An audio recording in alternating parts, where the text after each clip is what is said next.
Hi everyone, and welcome to And So On. My name is Lisa, and today I'm going to share some of my knitting.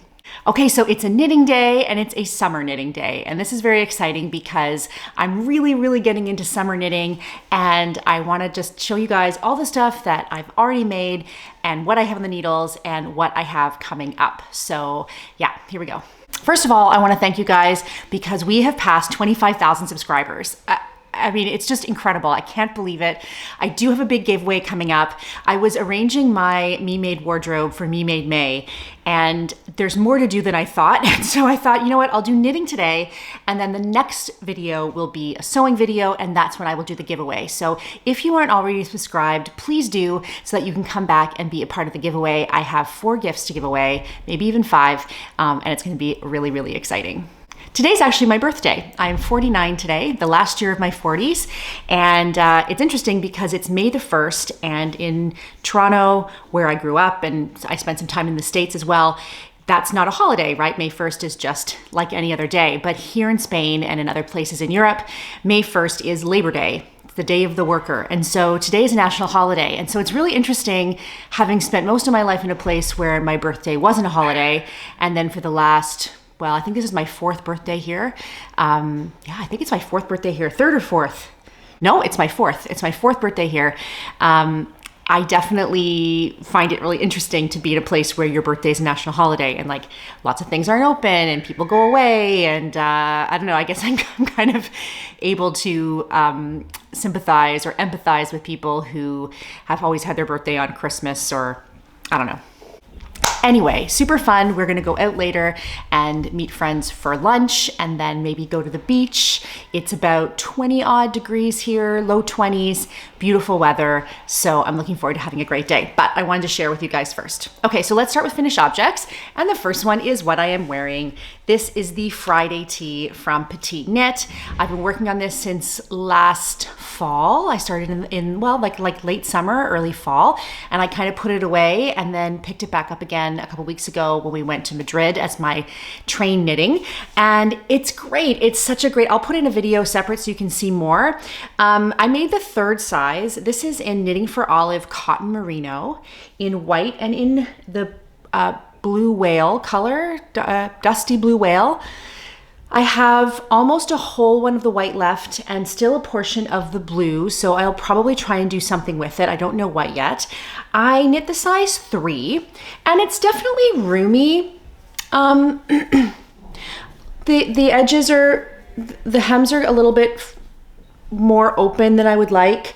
I did do the Italian bind off on all of the edges, which took extra time, but it was worth it. It does make a nice professional edge. It's very soft. This is, I believe it's 50% wool, 50% cotton, but it definitely feels very light and airy. I'm sure I'll get some good use of this in transition seasons like right now. And yeah, I'm really happy with this. It's a little bit bigger than I wanted.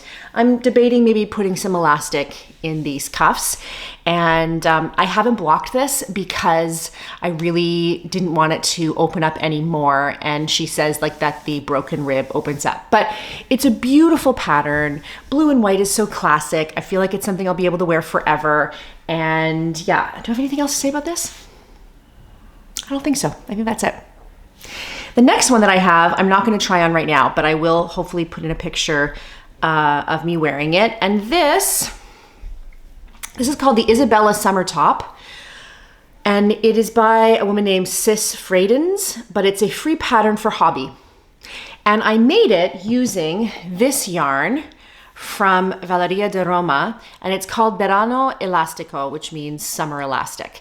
And I don't know why, but it's got this really serious elasticy thing going to it, and it's a viscose with obviously some elastic in it. And I saw it at my local merceria, and for some reason it just really attracted me. And it's like not a usual color for me, but yeah, so I think these were like 6 or 7 euros a ball, and it took 1 and a bit balls, well, 1.5 balls. And this is a really great free pattern. I love a halter in the summer. The only thing with this is that when I'm wearing a top like this, I have a pet peeve, and that's in knitting as well as sewing, that if I'm wearing something that's going to come below the bust, I want it to sit below the bust. I don't want it to kind of ride up so that part of your bust is below. And because, well, I don't know if it's because it's elastic or because it just of the way it is, it doesn't really support underneath, of course. So I think what I'm going to do as well is either line this or add elastic to it so that it holds its shape a little more. Am I showing it to you inside out? One thing I did do, maybe. One thing I did do is I knit the 2x2 rib, and then I turned around and then did the cup separately. So this is from bottom up. And I actually flipped it inside out because I wanted the neater ribbing that is always on the inside of a garment to be on the outside. Yeah, I think this is right. I think this is right. So you can see here, you've got nice decreases to come up. Yes, that's right, because this is the edging on the inside. The edging is really nice. You slip stitches at the beginning and end to get this nice edging. And then it's not even an I-cord, it's just knit back and forth 4 stitches, and it kind of rolls together. So you don't really even need to do the I-cord. And then the back is just a straight low back. So it doesn't take a lot of yarn. I could actually see making this again in a non-elastic yarn. Because it was the elastic yarn, I made the smallest size. So if I was gonna do a non-elastic yarn, I probably would go up to the second size. Anyway, free on the website of Hobby. I can link it. Actually, what I'm gonna do is I'm gonna link my Ravelry page because that'll have all the patterns, and that's easier than trying to link everything separately. Yeah, so that's that. Next, works in progress. So I'm so inspired right now by summer knitting. I'm really, really excited. And I have a test knit. So Sadi Nordland posted this picture of her new sunset camisole on Instagram. And I was like, I put on Instagram, I'm going to stalk your Ravelry group until this test releases because I'm dying, you know. And I was basically like, pick me, pick me, pick me, please pick me. And I did get it. I did find it. I think it was maybe a day or two later. And I was maybe 4 or 5 hours into the test call coming out. So I was very lucky that she did pick me. So I started out doing this in Sanis Garn Lena. So spoiler alert, my husband, well, I bought yarn for myself on behalf of my husband. And so I have a box here of, well, that's not all the yarn that I got, but sorry, there's more in here than what I got. I'm just using it to hold a bunch of things. I got 10 balls of yarn, but I'm gonna tell you guys about that later. So this is the Sanis Garn Lena. And I did make something from it last year. I held it double last year. This is the first time holding it on its own. And I started the pattern, and you might notice, I've tied the ends together here. You might notice that it's quite petite. It's quite pint-sized. And that is because I read the pattern wrong. Well, I was rushing because I was excited. And when I'm doing increases, you know, it'll say like, this is the increase 33 times, and you end up with 43 stitches. So normally what I do is I just look at whatever the end result is, the number of stitches, and I do it that way because I don't tend to keep track of rows. Well, the problem is I, instead of looking at the number of stitches at the end, I took that number and made it the row number. So for instance, in this case, I needed, I think it's like 33 rows, but instead I only did it until I had 33 stitches. And so I'm 10 stitches short on each triangle. So for this, you knit 4 triangles, and then you join those triangles together, and then you come down, and then there's the frill afterwards. So by the time I realized this, because I was like, gosh, these triangles are teeny, but maybe it'll block out, I don't know. And then I don't remember how, but somehow I looked back at the pattern, I went, oh no. But I was so far done that I just thought, you know what, it'll fit Lily, and it does fit Lily. So I'm going to, for the straps, I don't want to use up any more of the Lena because I only have 2 more balls, and I'd really like to be able to make something for myself out of it. So I have some drops cotton merino in white, and I'm going to loop through these because you have a provisional cast on. So I'm going to loop, like somehow loop 3 through this provisional cast on, and then I'm going to braid it. I'm going to make braided straps because it will take less time, I think. And I'm not going to do the ruffle. At least I don't think I'm going to do the ruffle unless she wants it. And then I can do it also just in the white drops merino. But one good thing about making that mistake is I find this fabric a little more dense than I would like. If it were a close fitting pattern, then I like a denser fabric. This was knit on 3.5s. And I also realized that in the end I wasn't getting gauge. So that gave me the opportunity to make some changes to the second one. And the second one I ordered from Las Tijeras Mágicas, which is where I tend to order from the most here because they have a great selection, and also they send really, really fast. So €4 is the maximum I think I've ever paid for shipping, and usually it arrives within 48 to 72 hours after I order it. So it's really, really great. So I ordered here Lana Grossa. This is called Linea Pura in the Solo Lino. There's probably 5 or 6 different Linea Pura, like that section of their yarn choices under that umbrella of Linea Pura. But this one is the Solo Lino, which, sounds like only linen. That was what might be my translation, but it's not. It's 80% recycled linen, viscose, and 20% linen. This is beautiful. It is very soft and it is very cool. It feels very cool to the touch. Very nice to knit with. I like it a lot. I would knit with it again. It's a sport weight. It is slightly lighter than the original. So for the Sunset camisole, Sadi is used Durera Natura Antigone. And actually we were able to get 15% off, I think. But the shipping is so much to get it from France. And it was still going to cost me like €45. And I just thought, I don't want it enough to spend €45 on it. So I passed on that and I started it on this. So let me show you.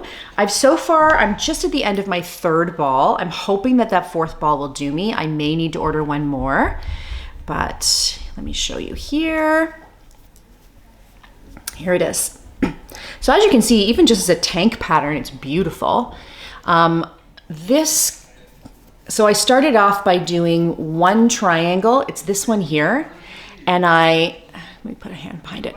And I actually blocked it because I wanted to make sure that the gauge was on. And actually my row gauge was, my row gauge was right from the beginning, but my stitch count gauge, I forget what that's called, was off. But once I blocked it, it was actually perfect. So, and I'm on 4.0 needles. So I'm up almost, I think she has it on in a 3.0 and I'm doing it on a 4.0. So it's quite a significant difference, but I'm getting a beautiful drapey fabric. I feel like this color is going to be so practical.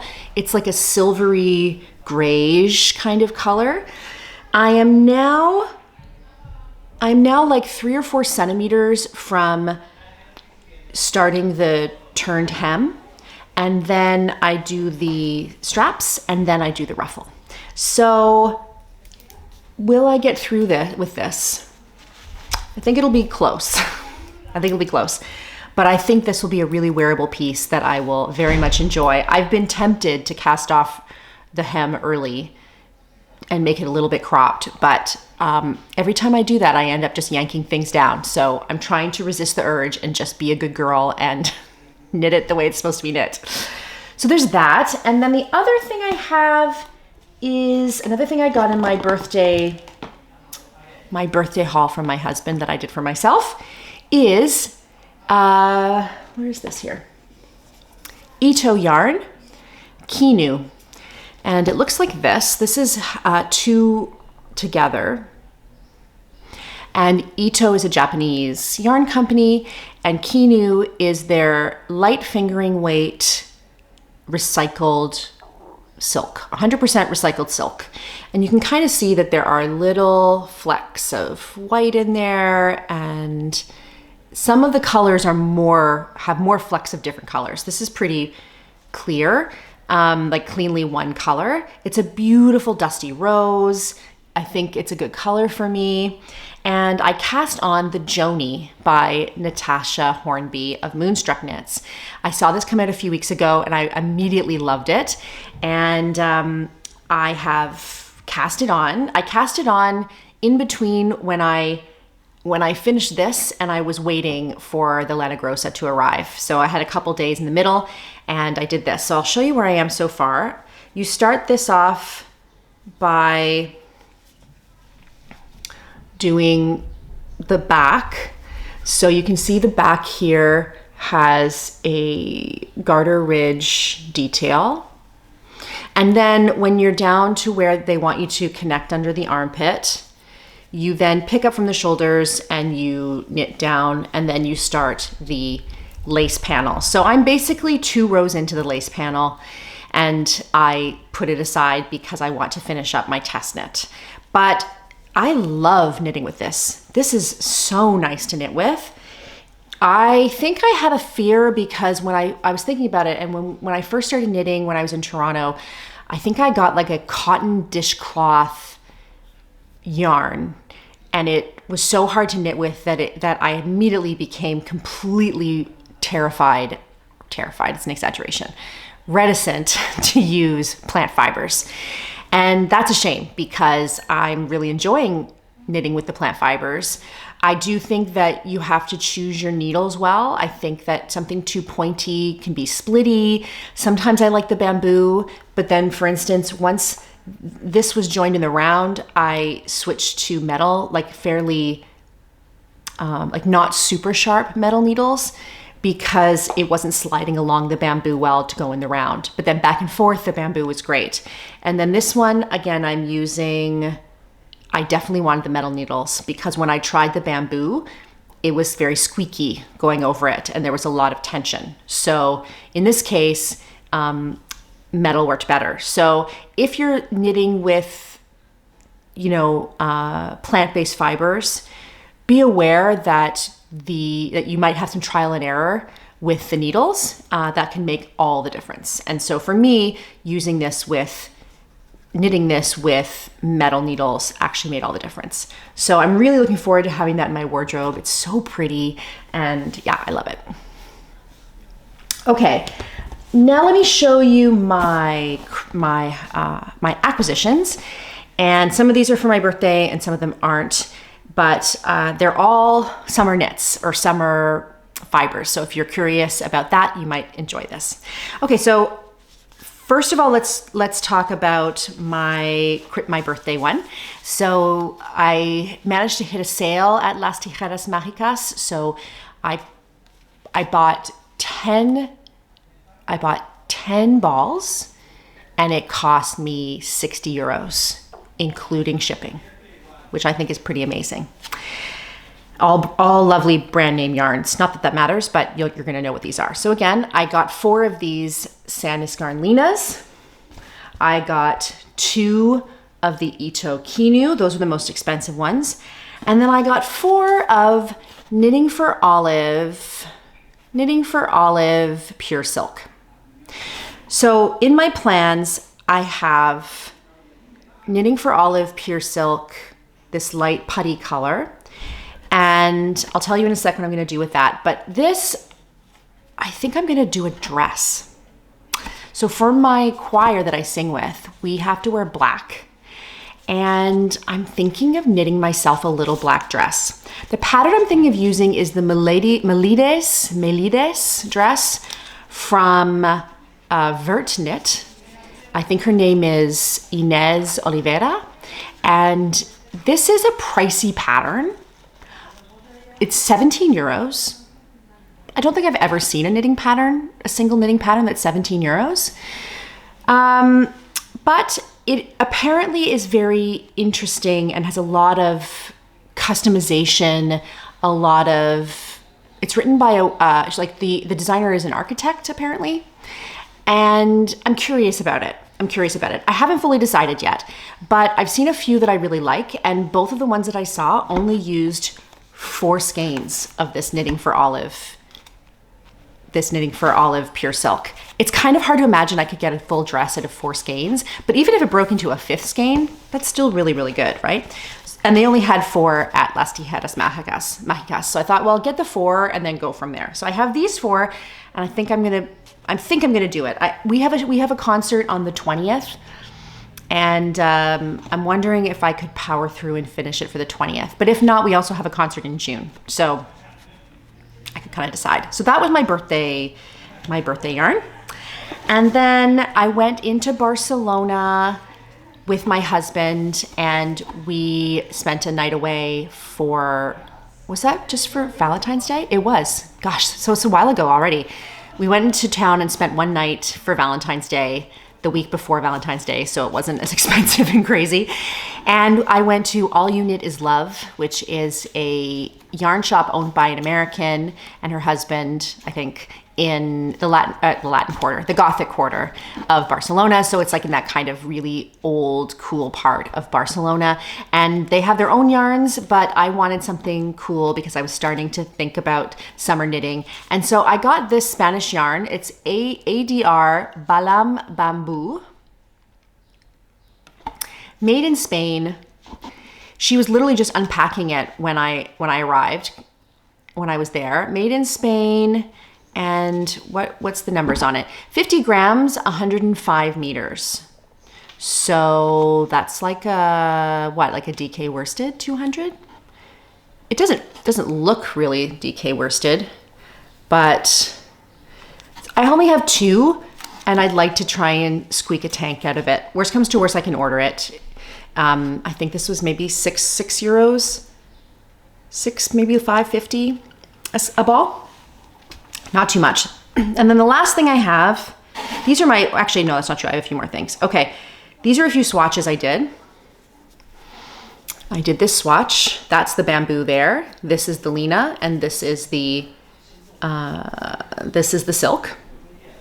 I was watching a video just yesterday. Who was it?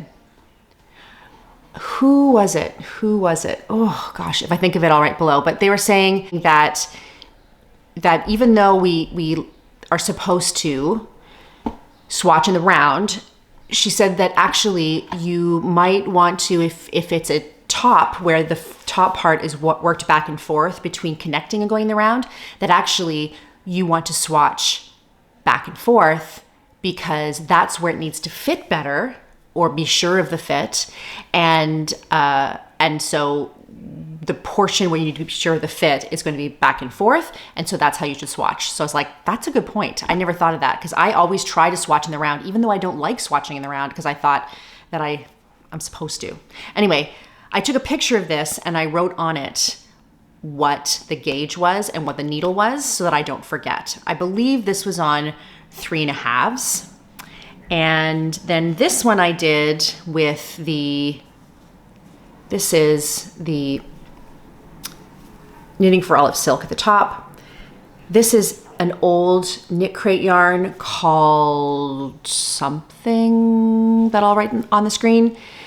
Not super my color. It's a little ice creamy for me. Maybe if it was something lacy, I don't know, but that's basically the same. And then this one here is one that somebody gave me when they were moving away, and it's Schachenmeyer Fashion Soft Linen Mix. I find this very heavy. I guess because it has merino in it as well, but I find it very heavy, especially when I wet it. It took forever to dry. I'm not sure how I feel about it, to be totally honest. So I'm not dying to knit with that. I think all these other things I'll probably knit with first.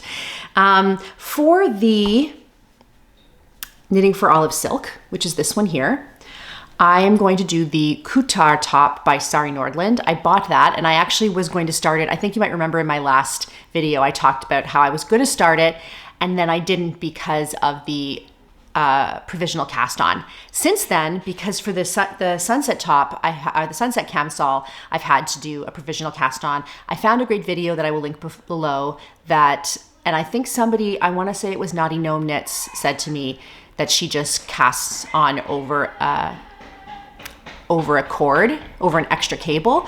And that's what this video does, is you're just literally going up and over and up and over a cable, and that leaves you with a provisional cast on.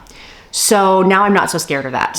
But in the meantime, I started the Joni and I have the sunset. I think 2 summer tops is probably enough for my whips. But yeah, so I have this and I'm going to do the Kutar by Sari Nordland. I already have that set, I think. I've already printed it off, I think. I could also do the Cumulus top because I bought that last year. I don't know. Either way, I will make the Kutar. I could also make that out of this. And then lastly, I have this really cool yarn that I also bought at my local shop. And you can see, this is a tape yarn. If you can see right up close. This is from a Catalonian company called Casa Sol. And they do all sorts of yarns. A lot of them are industrial. This one is specifically made for bathing suits. So it's a tencel. It has only a tiny little bit of stretch, but a little bit of stretch. And it's meant to dry quickly and not stretch out of shape when it's wet, which I thought was really interesting. So I swatched with it here. At the top, you can see this is just the regular swatching. And then below is where I swatched it held double. Now, I've seen people, like the lady at the shop where I was, sorry, hair in my face. The lady at the shop where I was had crocheted a bathing suit using 2 of these, probably a smaller bathing suit than I would want to wear, but I am interested in just doing like a bathing suit top. I don't necessarily need the bottom, or if, well, I don't know. I found a couple of bathing suit tops. I'm going to talk to you about it next time because I haven't fully formulated the plan on that, but I do really love the color. And I do, once you got down here and this is a little bit more dense, I like that better. So I'm gonna probably do a bathing suit with this. On top of that, I'm really tempted to start learning to crochet. I'm tempted to do like bags and not so much garments, mostly bags. So I've been saving patterns and I don't know, we'll see. I mean, do I really need to add another hobby? Not really, but you know, crochet is so interesting and different, and you know, it serves a different function, right? So I'm tempted. Okay, let's see if I have anything else on my list here. The only other thing on my list is the Fizzy Socks by Hiromi Nagasawa. And I bought these a while ago. They're knit at a larger gauge and they're very kind of netty, like they've got a very open kind of like, they kind of shrink around your foot rather than have the tension around your foot. And I just thought they were really, really cute. The reason why I found them is because I had this leftover cotton merino from this top. And I thought, oh, okay, well, maybe I'll find a pair of cotton socks. But in the end, I can't bring myself to knit white cotton socks that are just gonna get dirty so fast. But I do have this, and I'll put the name on the screen because I can't think of it off the top of my head. This was a gift from my friend who brought them for me from Paris. And the patterning on the yarn is not something that I'm really interested in for a garment, but I think they'd be lovely for socks and super soft. And actually when she brought it, she said that she asked the lady at the store for something for socks. And I thought it was so interesting that woman recommended a cotton yarn. It was December too, so kind of odd, but anyway. But I think I might use it for socks. I have 2 balls of this, and I feel like I could probably get multiple pairs. So that actually might be something I could add on as a third whip, but I don't know, we'll have to see. Okay, so the next time we talk about knitting, I would love to tell you about some of the free summer knitting patterns that I found. I found so many fun ones, so look for that coming up. And then of course, just next comes Me Made May. I have some great sewing videos for you. I wanna show you what I have. I realize I have a lot. So I almost wanna do like one one capsule per week for Me Made May and wear things different ways. I don't know, I haven't really decided yet, but today I took everything out, I mended things, I cleaned things, I hung everything up. I actually took over our coat closet that's in our kitchen because now we don't need coats. So I've like commandeered that as my second closet because I only have one small closet in our bedroom. And yeah, I have lots to say about the Me Made May, and I'm so looking forward to wearing all my spring summer Me Made clothes because that's really, for me, the most fun is spring summer stuff. And now that I can add in knitted pieces as well, oh, glory. Like I said, I also will be doing a giveaway, so please do subscribe and like this photo so that other knitters and sewers can see it. I'm off to have lunch with my family now for my birthday, but I hope that wherever you are, the sun is shining and you are sewing or knitting or doing whatever makes your crafty heart happy. And I will talk to you soon. Bye-bye.